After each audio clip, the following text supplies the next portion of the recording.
कन्हैया कि दीनन के हितकारी गिरधारी और मैंने तुम्हें सयासल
और धरती ने कब फट जाए सब दुख लेके जाए समाई रे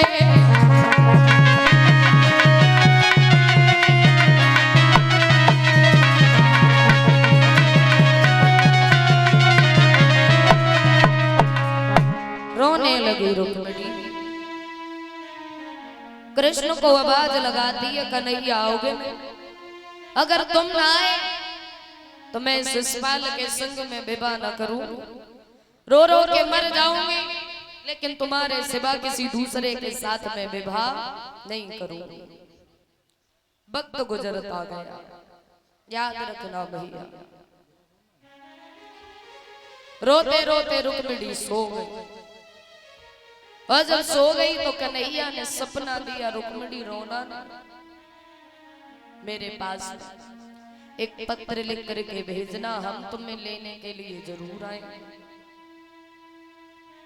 नेत्र खुले रुक्मिणी के, चारों तरफ कृष्ण को ढूंढने लगी, चिल्लाने लगी कन्हैया कहाँ गए? अभी तो कृष्ण हमारे पास में थे, पल में नेत्र खुले कन्हैया दूर चले।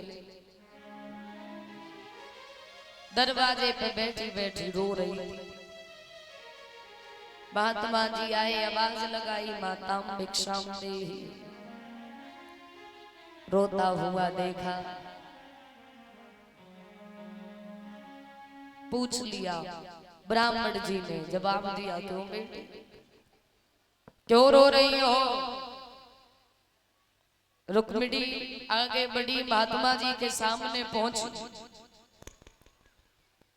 महात्मा जी ने जवाब दिया, घर की खुशियां देख के और घर देख के ऐसा लगता है किसी का व्यवहार। रुक्मिणी बोली, हाँ विवाह है। शादी किसकी है? तुम्हारी है। रुक्मिणी बोली, हाँ शादी नहीं, जीवन की बर्बादी। ऐसी शादी क्या शादी जो कि अपना भाई अपने साले के साथ अपनी बहन का विवाह कर रहा है। आज तक तुमने कहीं होते हुए देखा? पंडित जी बोले, बात तो सही कह रही हो, लेकिन क्या कर, जब तुम्हारा भाई विवाह कर रहा है तो कोई दूसरा क्या कह सकता है? रुक्मिणी बोली, पंडित जी हम इस शादी से बिल्कुल भी खुश नहीं, तो हम उस शिशुपाल के साथ में विवाह नहीं करेंगे। फिर किने के संग करेगी? ले ली कन्हैया के साथ। कन्हैया के संग? कन्हैया के साथ। एक बात बता ली, तेने कहां देखे कन्हैया? सपने में। सपने में? सपने में चली जे रो रो के तू अपनी आंखें खोल लेगी, ये सपने कब हुआ अपने न हो? क्यों? रात सपना में नहीं देखो, खा दे रात सपना में।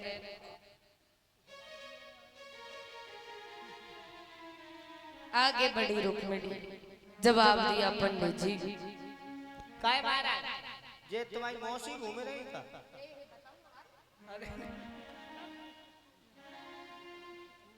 याद रहे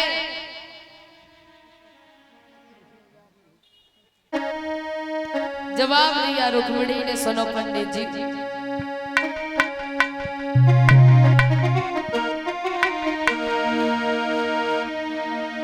मैंने सपने में श्याम को देखो है, सुनो पंडित जी।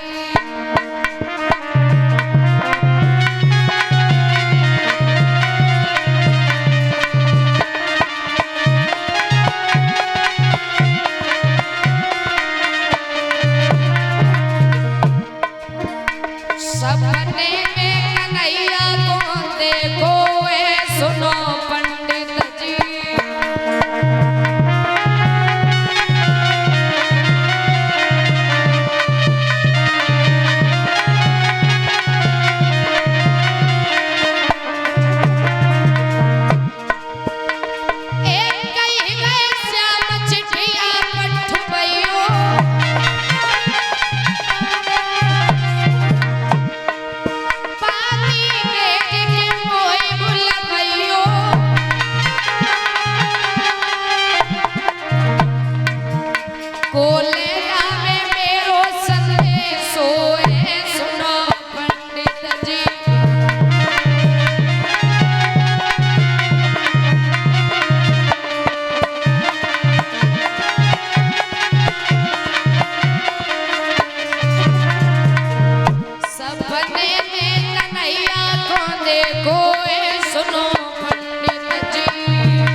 जवाब दिया रुक्मिणी ने, सपने में कृष्ण को देखा है मैंने। और सुनो, अगर कन्हैया के संग में शादी ना है भाई तो रोई रोई के मर जाऊंगी, लेकिन उस शिषपाल के संग में नहीं जाऊंगी। और अगर ज्यादा जबरदस्ती करी ना किसी तो सुनो, अरे मैं तो श्याम की जुगनिया और बन जाऊंगी, घर से रम जाऊंगी।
रखना भैया, वक्त बीता।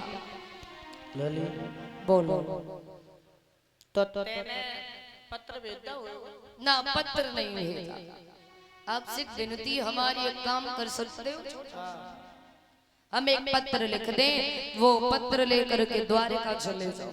नहीं जा पाएंगे। और उस पत्र में लिखा है, कन्हैया अरे खत लिखे रुक्मिणी नारी, अब सुधि ले लो मुरली बारी।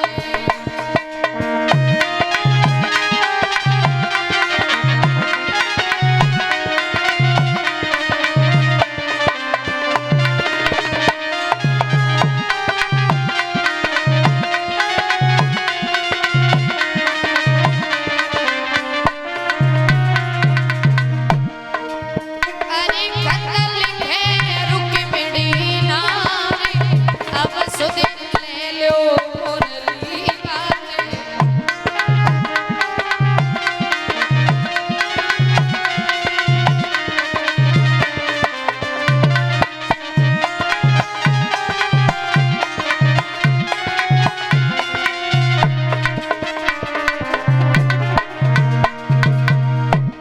भैया ने बुरो कियो है, शिशुपाल बुलाई लियो है। भैया ने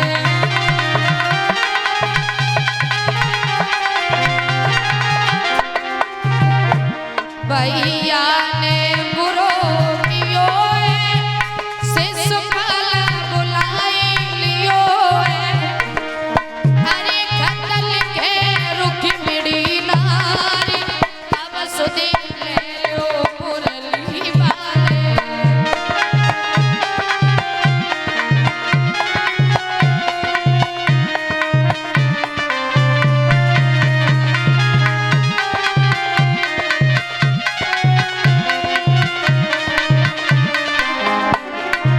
और कन्हैया शिशुपाल के संग ना जाऊंगी, मैं तो खाई जहर मर जाऊंगी। शिशुपाल के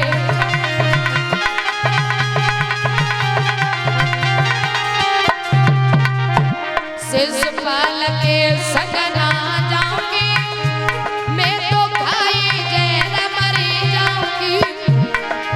अब सुन ले ओ नंद के लाल,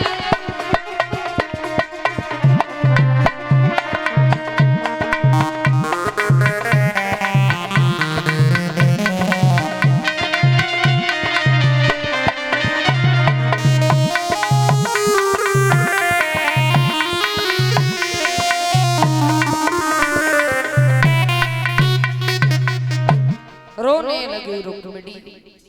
पत्र लिखा कन्हैया के लिए रुक्मिणी। पंडित जी उस पत्र को लेकर के चले। बूढ़े से ब्राह्मण रास्ते में जा रहे, चलो नहीं जा रहे। रास्ते में बाघ पड़ा तो मन में विचार किया, थोड़ी देर बाघ में सैताए। चलते चलते पैरों में दर्द होने लगा। पंडित जी सैताने के चक्कर में उस बाग में सोए गए। कन्हैया ने देखो कि हमारी रुक्मिणी को पत्र रास्ते में ही पड़ो। योग माया द्वारा उठा के द्वारिका के नजदीक बाग था, उसमें लिटा दिया। पंडित जी के नेत्र खुले, सामने देखा सुंदर सा भवन बना खड़ा है। दौड़ करके गए, भैया जी कौन सो नगर है? बोले द्वारिका है। अब चक्कर में पड़े गए, द्वारिका है। अब पता नहीं कौन सी द्वारिका में कन्हैया रहे। बोले कन्हैया, बोले कन्हैया है। अब तो और ज्यादा परेशान, द्वारिका है कन्हैया है, पता नहीं रुक्मिणी कौन से कन्हैया से प्रेम करे। हम ये जानना चाहते हैं, हमें उस द्वारिका में जाना है जिसमें कन्हैया रहते। आप एक बात बताओ, यूपी से आए हो का? हाँ। तुम्हारे यहाँ है कहते हैं या छह कहते हैं? अच्छा, तो ये वही द्वारिका है जिसमें कन्हैया रहते। ये वही द्वारिका है। चले पंडित जी, और जैसे ही चले द्वारिका में घुसे तो सामने प्रभु का सिंहासन, कन्हैया सिंहासन पे बैठे। और जो पंडित जी ने दूर